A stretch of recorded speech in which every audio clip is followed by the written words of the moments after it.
안녕하세요, 책마왕입니다. 오늘 소개해드릴 책은 악뮤 이찬혁 씨의 물 만난 물고기입니다. 순서는 이렇게 되고요. 바로 줄거리로 넘어가도록 하죠.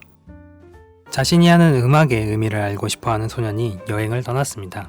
가기 전에 그는 예술가는 세상을 바꾸는 힘이 있다느니 자신이 한 말을 지키는 사람이라느니 하는 동료들의 대답을 듣습니다. 선이라는 이름의 소년은 여행을 하며 수많은 사람을 만납니다. 그들은 서커스 단원, 패션 디자이너, 스트리트 댄서 등 흔히 예술가라는 범주 안에 들어 있었습니다.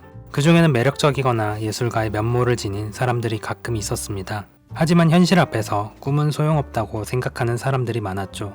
여행이 1주년을 맞을 때쯤 선이는 배의 갑판 위에서 한 소녀를 만납니다. 소녀는 출입 통제가 된 갑판 위에서 노래를 부르고 있었죠. 파도가 그녀를 덮치려고 하자 선이는 그녀를 구합니다. 대신 난간에 등을 부딪혀서 기절하고 맙니다. 선이는 깨어난 뒤 그녀를 찾습니다. 혜아라는 이름의 소녀는 자신이 통제된 갑판 위에서 노래를 부른 이유를 이렇게 설명합니다. 가끔 사람들은 자신이 무엇을 두려워해야 하는지 잊어버려. 그래서 아주 사소한 걸 두려워해. 파도 앞에서 그게 사소하다는 걸 깨닫게 되지. 윗사람들은 그걸 알기에 그리고 자신을 두려워하길 바라며 타인을 통제하지. 선이는 이후 혜아와 함께 여행에 나섭니다. 혜아는 복잡한 고민을 하는 선이와 다르게 심플했습니다. 예술가는 자기가 한 말을 지키는 사람이라는 생각에 빠져있는 선이에게 난 지금 토마토를 먹을 거야 라고 말합니다. 토마토를 먹은 뒤 이건 지킨 거야 라고 다시 말을 하죠. 선이는 혜아에게서 사랑을 넘어 내면의 결핍을 채울 수 있다는 희망을 봅니다.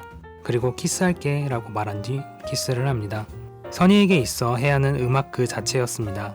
혜아의 말과 생각은 선이를 깨어있게 했죠. 혜아와 함께하는 시간에는 자유로운 가사가 쏟아져 나왔습니다. 어느 날은 혜아가 얼룩말을 타고 횡단보도를 건너는 게 소원이라고 했습니다.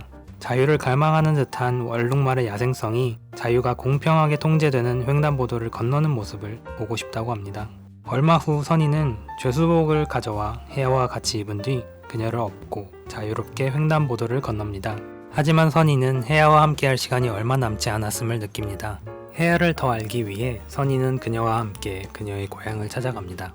혜아는 깜빡 잠에 든 선이보다 먼저 움직였기에 선이는 혜아를 찾아 나섭니다. 어두운 하늘, 선이는 혜아와 함께 배를 타고 나갑니다.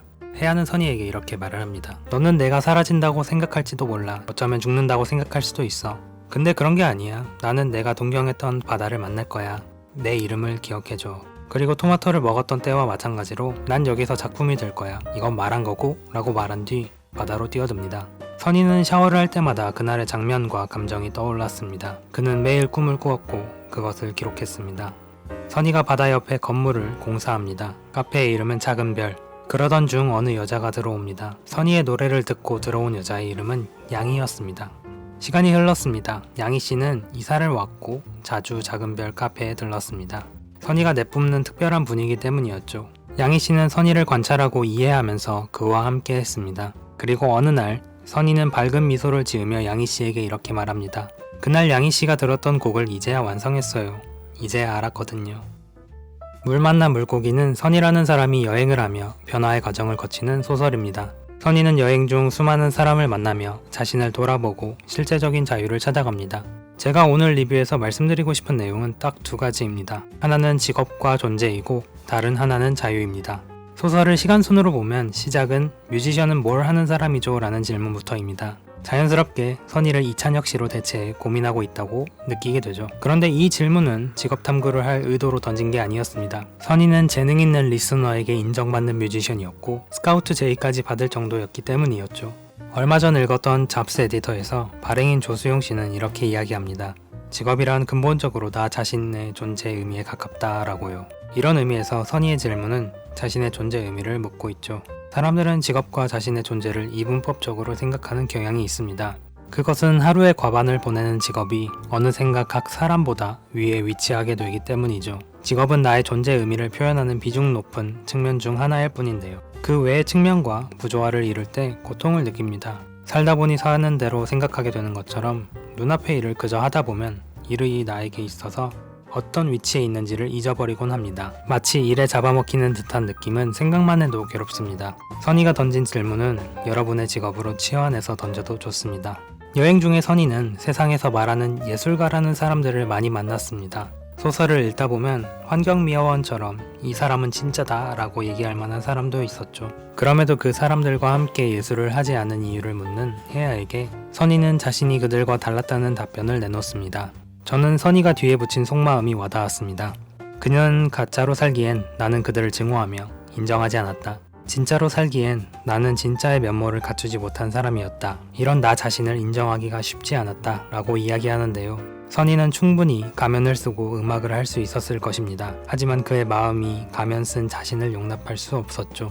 그렇다고 자기 자신을 있는 그대로 보여주기에는 숨기고 싶은 면모가 많았을 것입니다. 특히 가사와 멜로디를 삶과 진리와 격려를 이야기하는 뮤지션으로서 그것이 실제 삶과 다를 때 많이 괴로웠을 듯 합니다. 많은 분들이 경험하셨겠지만 개인적으로는 표리부동한 자신, 위선적인 모습을 보면 절망이 진하게 느껴지거든요. 그런 선희에게 최종 보스 혜야는 매우 심플한 답을 내놓습니다. 방울토마토를 먹기 전 이건 말한 거고 라고 말하고 먹은 후 이건 지킨 거야 라고 말을 하죠. 혜야는 거창하게 생각하는 선희의 모습을 보았기에 그를 단순함의 세계로 초청하기로 했습니다. 뒤에 덧붙인 말인 뱉은 말을 지킬 수 없을 것 같으면 그냥 할 수 있는 만큼의 말을 하면 돼 는 완벽함과 높은 기준으로 자신을 옥죄던 선희의 부담을 줄여주었습니다. 잠시 혜야에게 시선을 돌려보도록 하죠.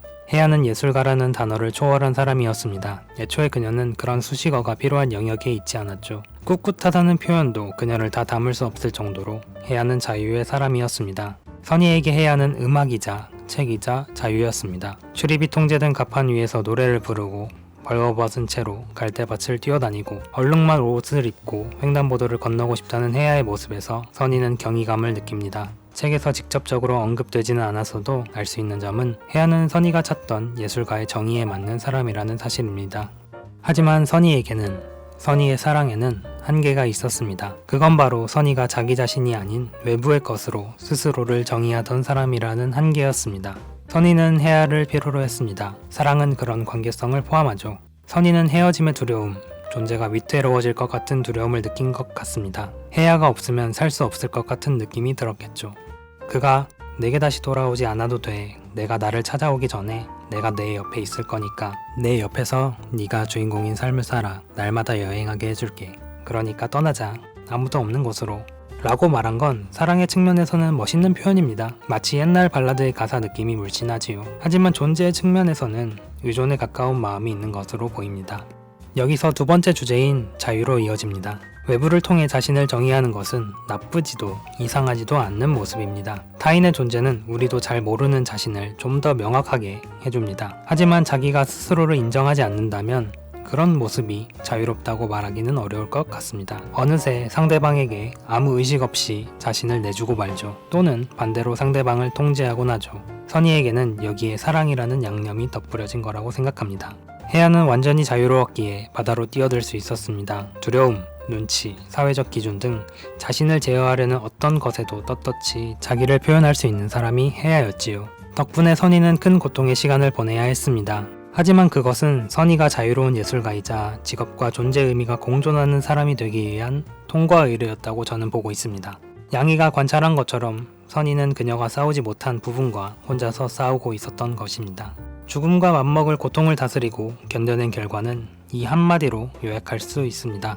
카페는 곧 선희 씨 자신이었다. 선희는 작은별 카페의 주인입니다. 보통 이렇게 말하지요. 선희가 작은별 카페다 라고 얘기하지는 않습니다. 그렇지만 양희가 그렇게 표현한 이유는 선희가 과거에 가진 족쇄와 올가미를 해결했기 때문입니다. 선희는 외부에 의존하고 싶은 본능과 인정하지 못하는 자신을 극복하고 있었죠. 이별의 아픔도 아직은 느낌이 있지만 다양하게 받아들일 수 있을 정도였죠.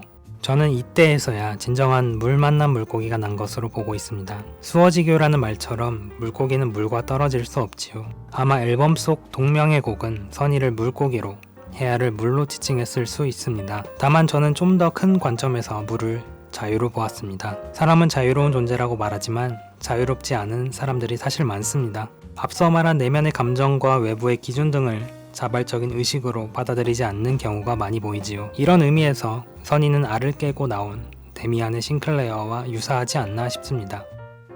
물 만난 물고기는 악뮤의 앨범 항해의 배경이 되는 소설입니다. 책에는 앨범에 담긴 곡들의 가사가 이야기에 맞게 나옵니다. 노래 그 자체로 소설 그 자체로 듣고 읽어도 좋습니다. 저는 처음 읽을 때는 가사가 나온 부분에서 해당 음악을 들었습니다. 좋았습니다. 그 다음부터는 음악을 들으면 소설 속 장면과 감정이 떠올라 가사를 풍성하게 했습니다. 예를 들어 타이틀곡인 어떻게 이별까지 사랑하겠어 널 사랑하는 거지를 책을 읽은 후 들으면 고통 속에 빠진 선희의 입장으로 들으실 수 있습니다. 막연한 추측의 감정에서 아픔, 체념, 인정이 혼합된 미묘한 감정을 느끼실 수 있습니다. 이찬혁 씨 제대 후 악뮤가 낸 첫 앨범으로서 물 만난 물고기는 악뮤의 이후 행보를 기대하도록 만들었습니다. 단순히 음색 좋고 노래 잘하는 동생과 천재적인 편곡, 작곡, 작사 능력을 지닌 오빠의 모습을 넘어서요. 예술가로서 존재의 자유를 누린 선희가 들려줄 음악과 보여줄 예술이 어서 나오기를 바랍니다. 시청해주셔서 감사합니다. 책마왕이었습니다.